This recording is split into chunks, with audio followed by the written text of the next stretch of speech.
The following message is a presentation of Ligonier Ministries, home of the radio program Renewing Your Mind with R.C. Sproul.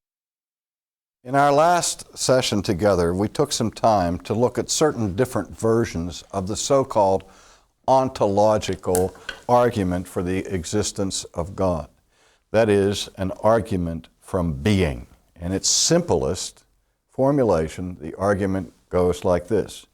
If something exists now, then something must have necessary being. That is, something must have the power to be within itself, or nothing could possibly be.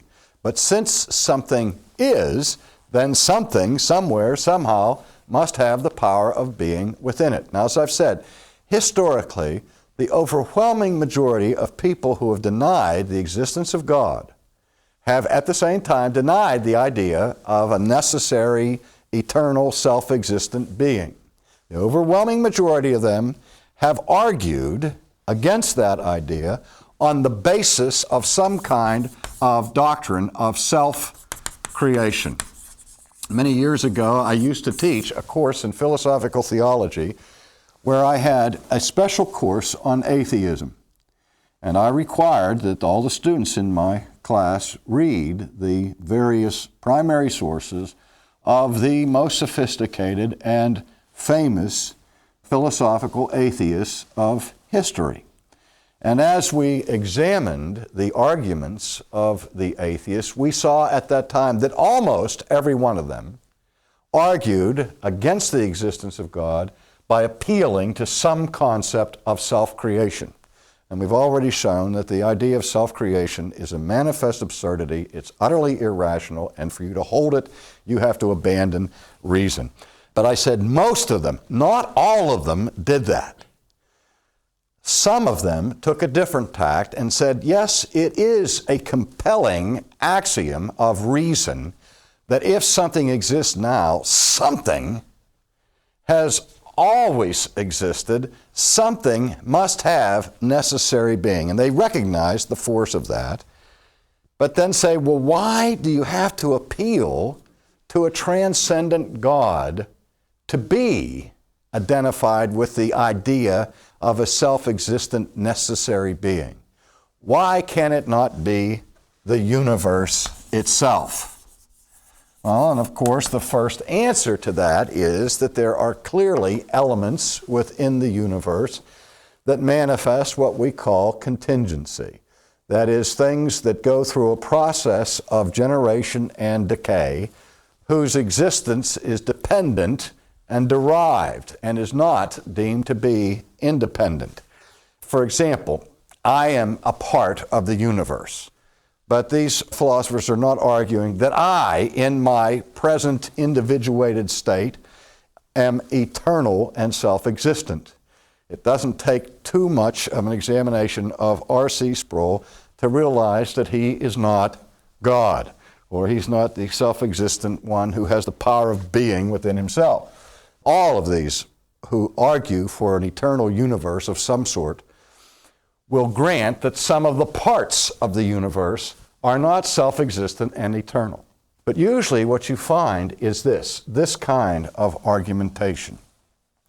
That if we take the whole of the universe, and I'll illustrate that by a circle on the blackboard, that there is at its core or at the edge some pulsating core out of which everything else comes. And they're arguing that it's only this pulsating core of the universe that has necessary being. Let me say it again. That not everything in the universe is self-existent and eternal. That's why most philosophers and scientists still put a finite date upon the origin of the universe as we know it. But they say that prior to the Big Bang, or whatever theory you use, there had to be some pulsating energy or pure singularity with compression of all matter and energy into one singular point, and out of which all reality flows or is caused. But the argument is that that pulsating core of being that does have the power of being within itself doesn't have to be located up here in the sky somewhere in the great beyond, where we speak of the transcendence of God. That is, when we speak about God, we make an absolute distinction between God and the world.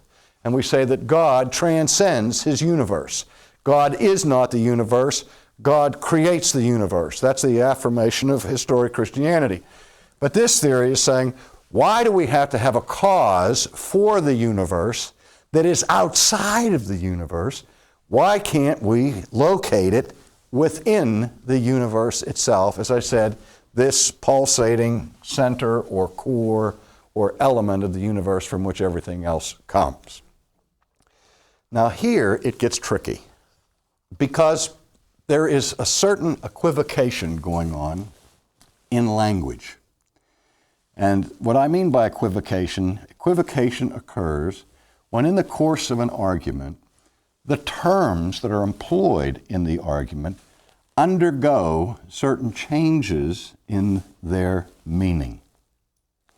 And what these philosophers are saying is, yes, there is a self-existent, eternal, necessary being that causes everything, but it's not God because it's not transcendent, but rather is within the universe. Does everybody follow that?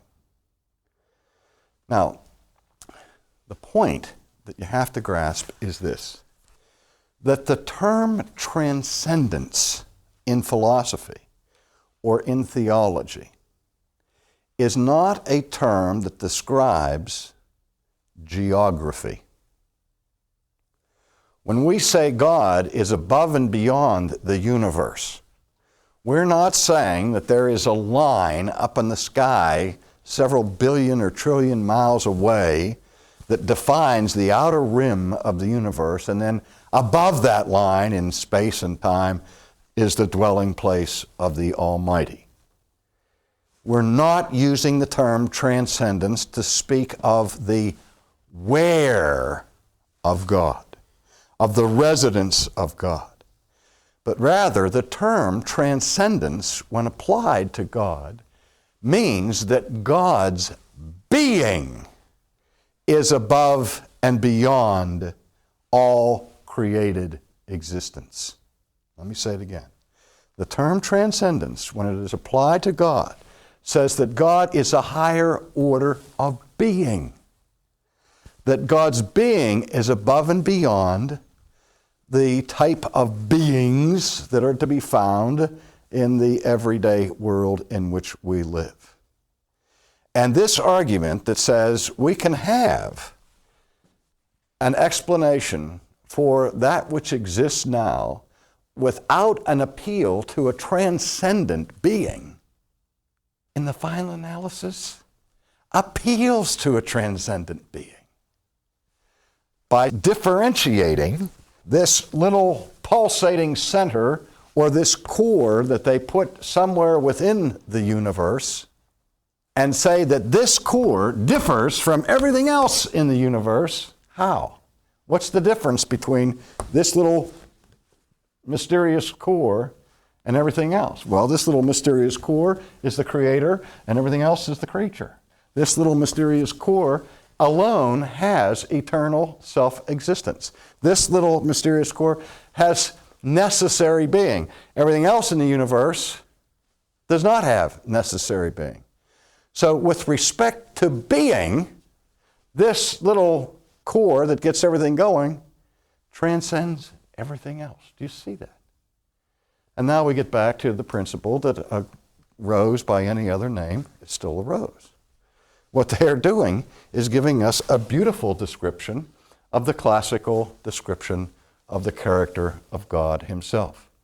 They're simply saying that God is a part of this universe. Well, now again, there's another kind of subtle word game going on here. Sometimes when we use the word universe,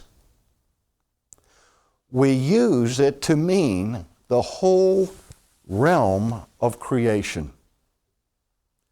Other times when we use the term universe, the term universe refers to what? All that is. Now, if I use the universe in that sense to describe everything that is, would the Christian affirm that God is in the universe? Yes. Because if the term universe means everything that is, and if God is, then certainly God must be within the framework of what we're calling the universe. If we use the term universe to refer to the whole created realm, would we say that God is limited to that realm? No. We would say his being cannot be contained there, that it is there, but it's beyond there as well. Do we see the difference?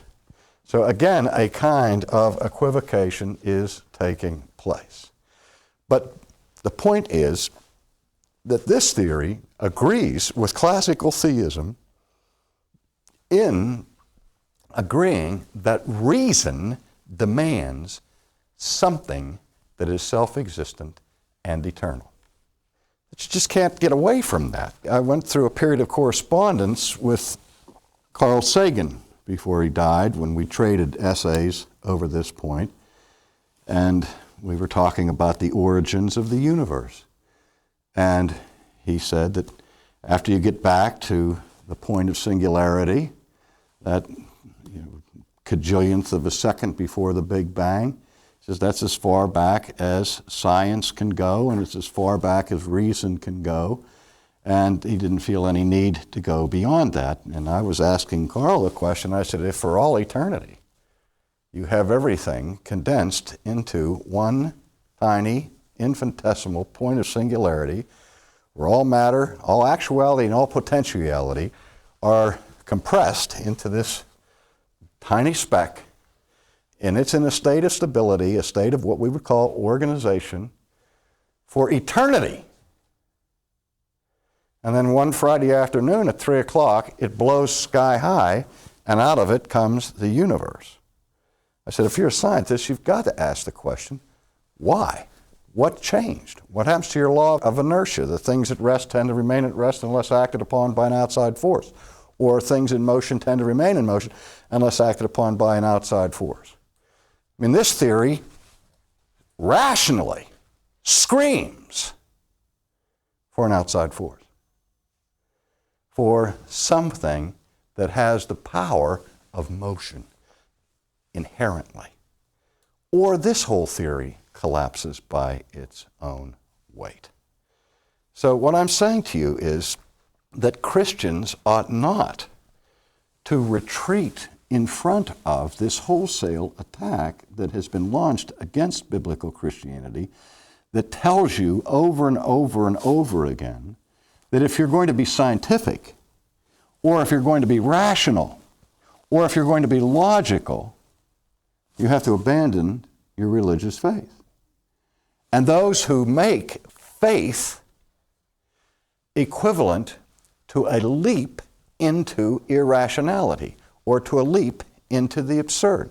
What Christian philosophy has been saying for 2,000 years is that reason, rationality, and logic, that these categories are the allies of the truth claims of Christianity, not their enemies. But what has happened in our culture is that skeptics have been saying for so long and so loudly to the Christian, you only believe by faith.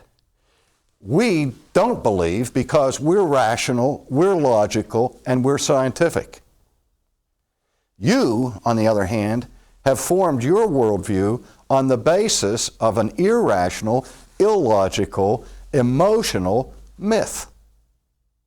And you've been told that for so long that now you have generations of Christians saying, yes, that's true, but we have something that's better than reason.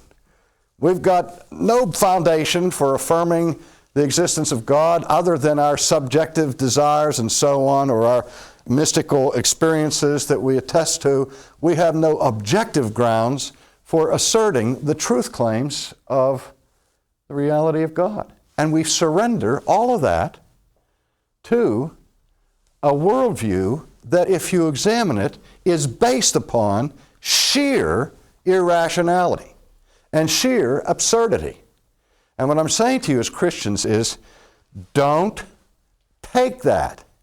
Don't leave your brain in the parking lot of the church, and don't surrender rationality and logical coherency to a system this anti-system that is based upon irrationality when it begins to affirm that something comes from nothing.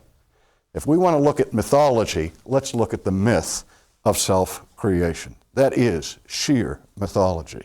In fact, it is so blatant in its irrationality, you wonder why educated people or intelligent people would continue to make these affirmations. Like I said, this physicist from the West Coast who won the Nobel Prize talking about gradual, spontaneous generation, and nobody laughs when it's laughable. Why don't they laugh? Well, again, when you're in a position of power, you can get away with a lot. And if it has now become the acceptable currency of the modern intellectual community to make the fundamental assertion that science and reason preclude the existence of God, if you tell that to people, the old adage is if you tell people a lie often enough, pretty soon they begin to believe it. And not only do they believe it, but they stay silent before it. So the Christians have rolled over and played dead before this kind of thinking, instead of standing up and saying, wait a minute, let's take a second glance at that. Your alternative to necessary being is nonsense. Your alternative is pure irrationality, and it is illogical. Give me my logic back. I'm not going to surrender reason or sense perception to the atheist. But again, we have to ask, why would otherwise intelligent people continue to embrace this? There are basically two reasons. One is that they've never thought about it. They've jumped in the game towards the end of the fourth quarter and never asked the question, how did we get to this place in the fourth quarter? How did we ever come to this place in our thinking where we're willing to assert self-creation and other such nonsense? In other words, we haven't gone back to and examining the starting point or the premises that have led to this nonsense. That's what Descartes did. He tried to get back to the principal beginning points of all rationality. Now, there's another reason that explains why people get away with this kind of stuff. And that is, there is enormous psychological attractiveness to this. If we can affirm a universe without God, we can affirm a life that is no longer ultimately morally accountable to that God. And a person who has unresolved guilt will do everything in his power, use every trick in his imagination, every weapon at his disposal intellectually to rationalize his guilt. And the ultimate effort is to get rid of the judge. God, as the power supply for the origin of the universe, doesn't threaten people. And we see this in the way people talk today. People will say, well, I don't believe in the God of Christianity or Judaism, Islam, any of that. I don't believe in a personal God. Yes, but I certainly would grant that there has to be some kind of pulsating power, some force. May the force be with you. But that cosmic force, that cosmic soup that generates everything else, presents no personal threat to me if it remains impersonal. Because if it's impersonal, I am not personally accountable to it. I don't worry of having to give an account of my life, of my sins, of my virtues to the blowing of the wind or to the earthquake. But it is the personal, self-existent, eternal God who made me and who made me accountable to Him that represents the greatest threat to my soul that there is. And so that's another reason why we keep hearing this kind of nonsense because the stakes are so high. How often have you thought about the questions that we've raised in the last couple of days? Pay attention and see how many times you hear in the next few months somebody with a fine academic reputation arguing on the basis of some kind of self-creation, some kind of mythological, irrational argument for a fortuitous or gratuitous origin to the cosmos. Now, some might think that what I'm saying here is simply a revisitation of the cosmological argument. But Kant was right that the cosmological argument, where you argue from the existence of the world back to its creator, to its first cause God, Kant said that argument that is called cosmological because it reasons from the cosmos or the world back to God is in the final analysis ontological. He was right. He was wrong in assuming that it wasn't valid, but he was right in seeing that all arguments for the existence of God, based upon what we find in the universe, in the final analysis go back to what we've been talking about, that if something exists now, something must have the power of being inherently, or otherwise you wouldn't be here. I wouldn't be here. Nothing would be here. For more information about Ligonier Ministries, call 1-800-435-4343 or contact us on the web at ligonier.org. That's ligonier.org. Or write P.O. Box 54, 7500, Orlando, Florida, 32854.